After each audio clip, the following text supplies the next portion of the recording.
It was a regular night in Murfreesboro, Tennessee, when Heather Maples went out with friends, hoping to relax and have fun after a tough breakup. The bar was filled with laughter, and everything seemed normal. But as the night went on, something changed. Heather had an uncomfortable encounter that left her feeling unsettled.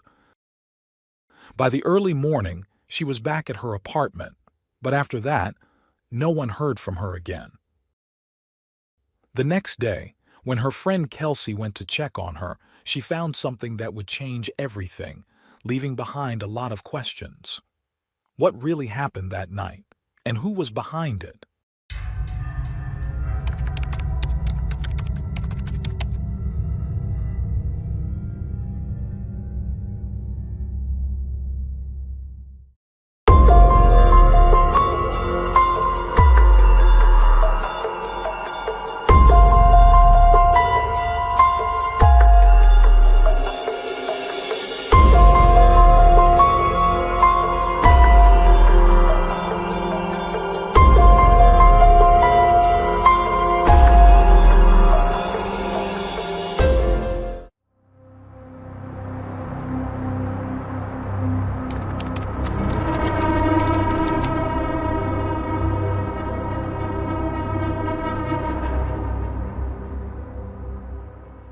Heather Maples was born on August 23, 1992, in Ocala, Florida.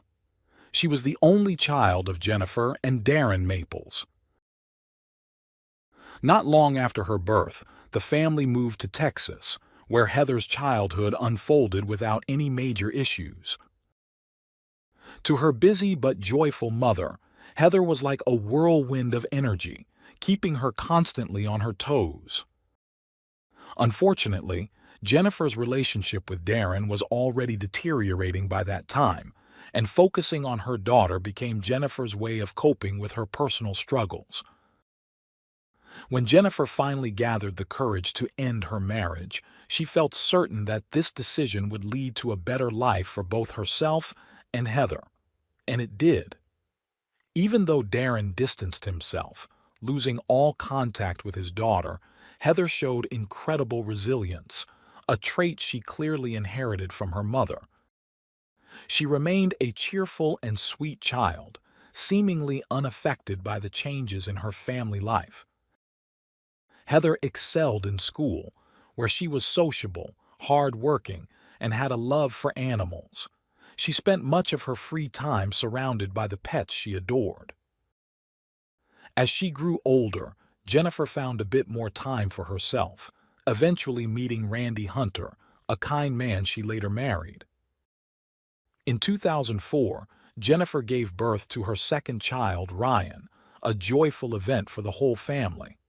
Heather was especially thrilled to become an older sister and embraced the role with excitement. However, as Ryan grew, it became clear that he faced significant developmental delays. By the time Heather was in 7th grade, she took it upon herself to care for her younger brother.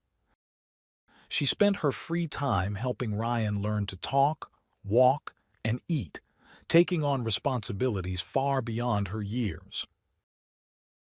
Meanwhile, in high school, Heather became close friends with a classmate named Chaz.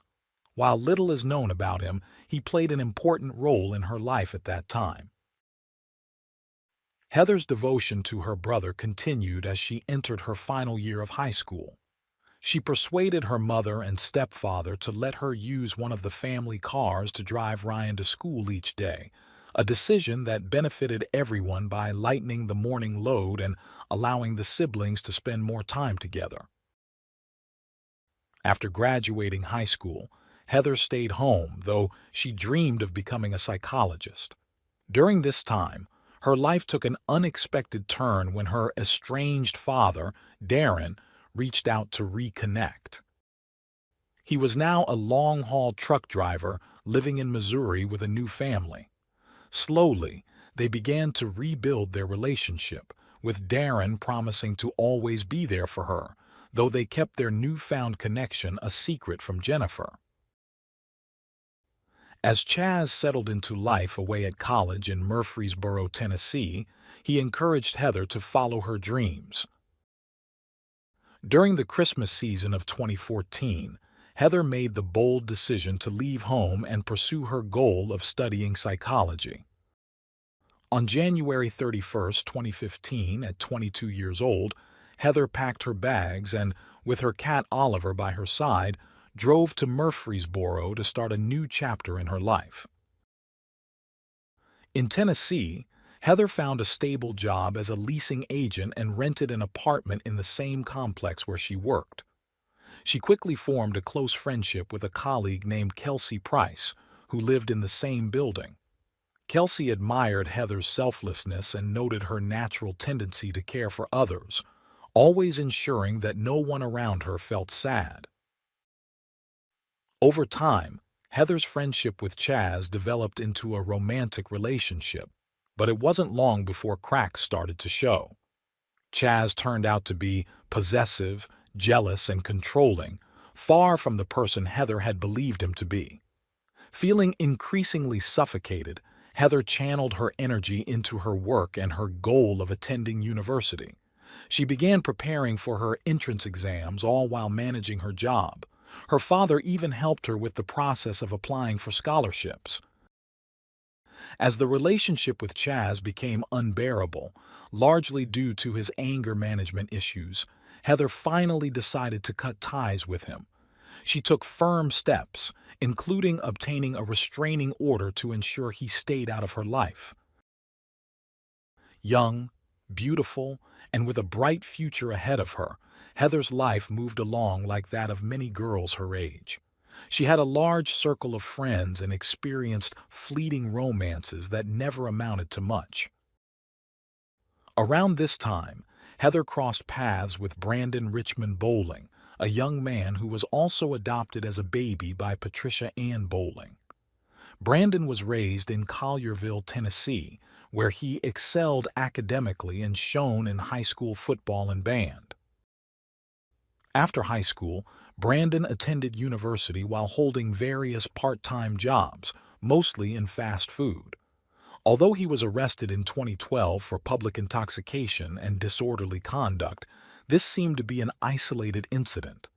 By 2015, Brandon was in his final year of university and working as a driver for a local restaurant.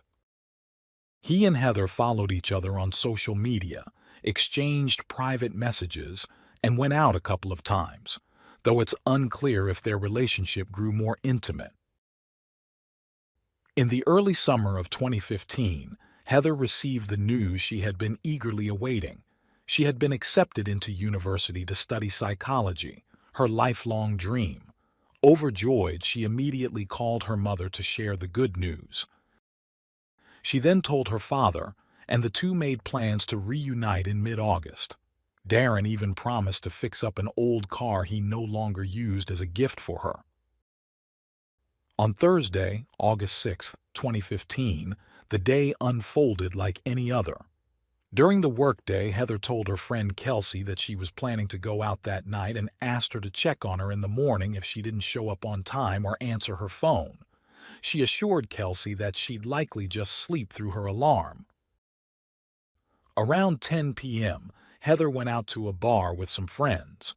It was a typical night out, perhaps filled with confessions between friends, especially as Heather was still feeling vulnerable after her recent breakup with Chaz. Later that evening, Brandon happened to be at the same bar, though they didn't seem to interact or exchange messages. Later in the night, Heather contacted a guy she had recently met, a man named Michael, whose full identity remains confidential. Surprised by her call, as they weren't particularly close, Michael agreed to meet up with her after she told him someone at the bar was bothering her. They left together and went to a nearby place to grab something to eat. Heather, who had been drinking, ordered eggs, toast, and bacon, famished from the alcohol. During their conversation, she handed Michael her apartment keys. Concerned for her well-being, Michael instinctively pocketed the keys, hoping she would sober up a little. After Heather finished her meal and appeared more clear-headed, they left the restaurant, and Michael dropped her off at her apartment around 2:15 a.m. on Friday, August 7th, 2015. She didn't need her keys to enter as she had left her door unlocked in her rush earlier that evening. The next morning, Kelsey arrived at work on time, as usual, and wasn't surprised that Heather hadn't shown up yet. Punctuality was never Heather's strong suit. However, when Kelsey couldn't reach her by phone, she decided to stop by Heather's apartment. Finding the door unlocked, she went inside. What Kelsey saw upon entering the room shook her to the core. She found Heather lying lifeless on the floor, and in that instant, Kelsey knew something was terribly wrong. Overcome with fear, she ran outside, trembling, to call emergency services. The Murfreesboro Police Department arrived at 9:30 a.m. and immediately noticed that there were no signs of forced entry, and nothing appeared to have been stolen, including Heather's cell phone, which was still in the apartment. The young woman was partially dressed and lay on a mattress on the floor. The detectives quickly concluded that there were clear signs of a sexual assault, and evidence of a violent struggle was evident, particularly with the blood spatters on one of the walls. It was obvious that Heather's final moments had been a nightmare. As investigators combed the scene for clues, they found a potential lead, a fingerprint near the top of the bedsheet. While the police were gathering evidence, Michael arrived at the apartment, still carrying Heather's keys. He had only just realized that neither he nor Kelsey had thought to return them. Seeing the police activity, Michael was stunned, and after hearing the grim news, he was left in shock. But since he had been the last known person to see Heather alive and was in possession of her keys, Michael quickly became the prime suspect. Both Michael and Kelsey were taken to the police station for routine questioning. During his interview, Michael provided a detailed account of his evening with Heather, including the unsettling man at the bar who had been bothering her. He also agreed to submit a DNA sample as part of the investigation. The detectives were counting on Kelsey to provide valuable insight into Heather's personal life and social circle.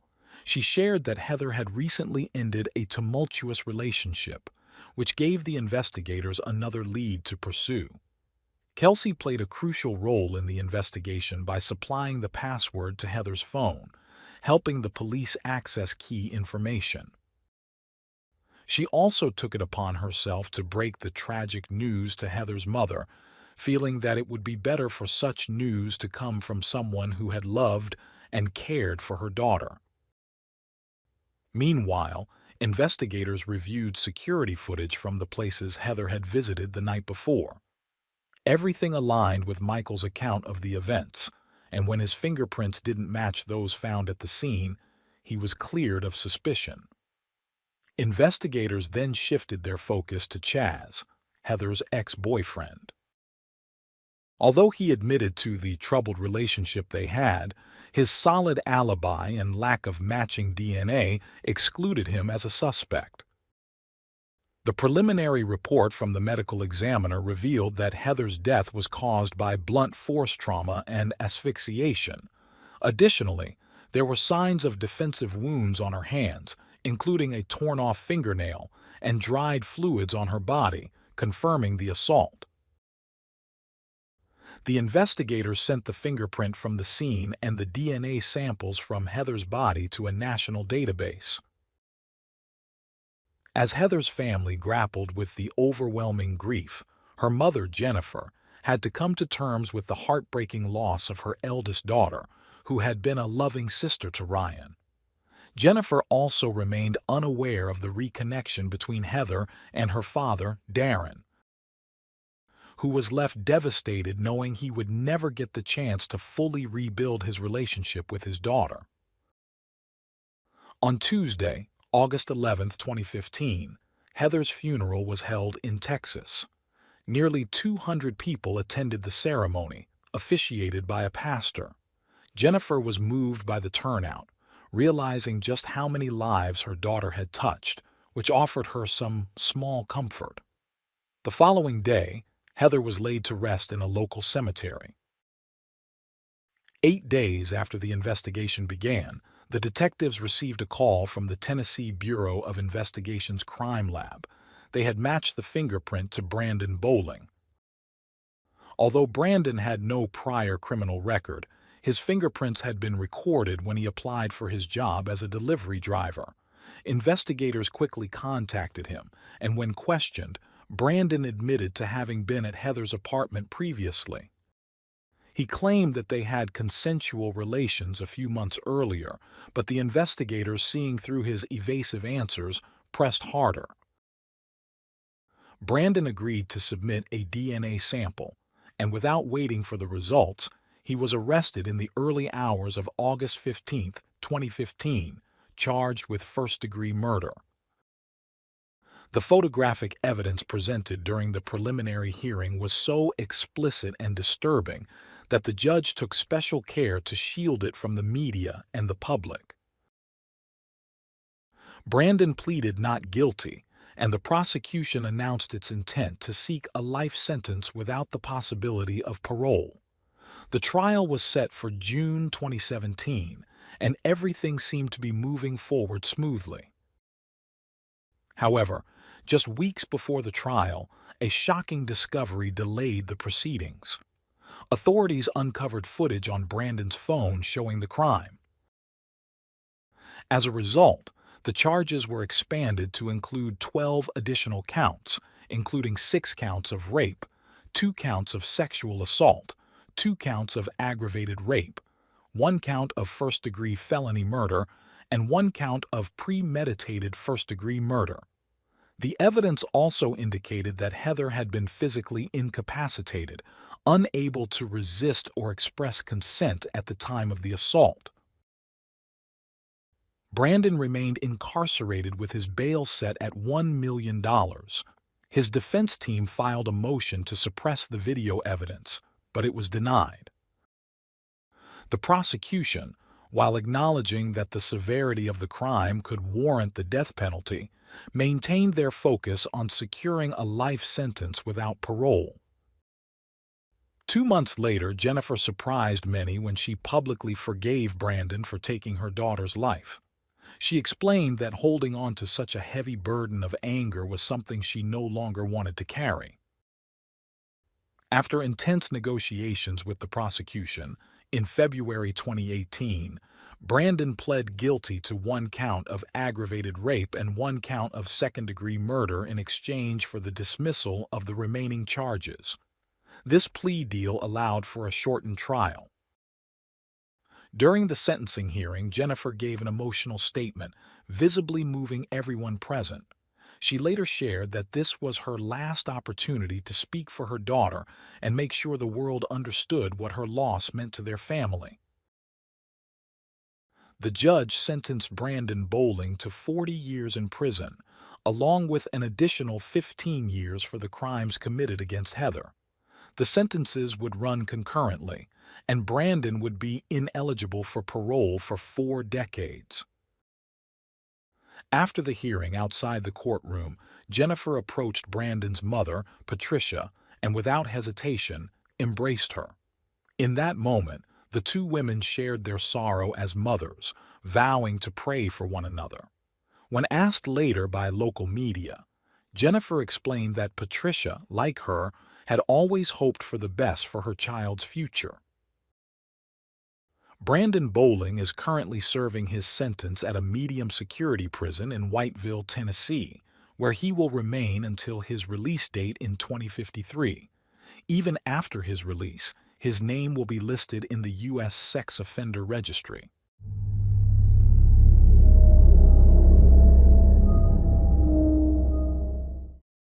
Thanks for tuning in to Unreal True Crime. If you're intrigued by mysteries from around the world, check out our new channel, Latin Crimes, where we dive into the gripping true crime stories of Latin America. Don't miss out. Subscribe now for more thrilling investigations.